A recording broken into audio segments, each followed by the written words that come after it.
ఈరోజు మన పాడ్కాస్ట్ దృష్టికోణం. ఈ లోకం స్వార్థపరులతోనూ అన్నీ తమకే కావాలని లాక్కునే వాళ్లతోనూ నిండి ఉంది. అందుచేత ఏమాత్రం స్వార్థం లేకుండా ఇంకొకరికి సేవ చేసే అరుదైన వ్యక్తికి చాలా పెద్ద ప్రయోజనం సిద్ధించగలదు ఈ ప్రపంచంలో.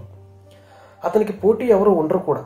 ప్రసిద్ధి చాంచిన వకీలు, అమెరికాలోని పెద్ద వ్యాపారంలో ఒకడు అయిన ఓవెన్ డి యంగ్ ఒకసారి ఇలా చెప్పాడు: ఇంకొకరి స్థానంలో తమని తాము ఊహించుకోగలవారు, ఎదుటివారి ఆలోచనలు ఎలా ఉంటాయో అర్థం చేసుకోగలిగిన వాళ్ళు తమ భవిష్యత్తు ఎలా ఉంటుందోనని ఎన్నడూ విచారించక్కర్లేదు అని అంటాడు. ఈ పుస్తకం చదివాక మీలో ఒకే ఒక మార్పు కలిగితే ఇతరుల ఉద్దేశాలను తెలుసుకునే ప్రతి విషయాన్ని వాళ్ళ దృష్టితో చూసే ధోరణిని పెంపొందించుకుంటారు. వారి తరపు నుంచి అన్నింటినీ చూడటం, ఈ ఒక్క గుణం మీరు ఈ పుస్తకం నుంచి నేర్చుకోగలిగితే అది తప్పకుండా జీవనోపాధి మార్గాన్ని ఎంతో సుగమం చేసి మీ వ్యక్తిగత వృత్తి జీవితంలో మీరు నిలదొక్కుకోవడానికి ఉపయోగపడుతుంది అనేది నా భావం.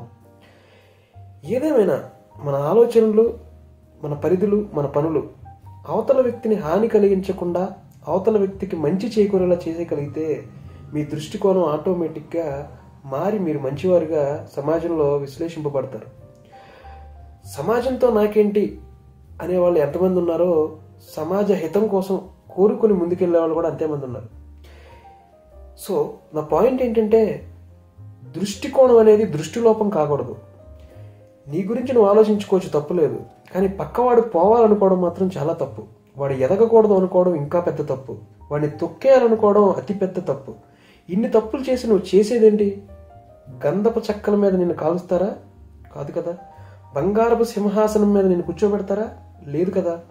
ఫైనల్గా అందరిలాగానే కట్టెల మీద నిప్పుల్లో కాలుతూ నువ్వు దహనం అయిపోవాల్సిందే. కానీ ఆ చావు ఎలా ఉండాలంటే 10 మంది ఆ చావుని చూసి అయితే భయపడాలి లేదా బాధపడాలి. ఈ రెండూ లేకపోతే నీ జీవితం వ్యర్థం, నీ చావు అనర్థకం. ఇది ఈరోజు పాడ్కాస్ట్. Thank you.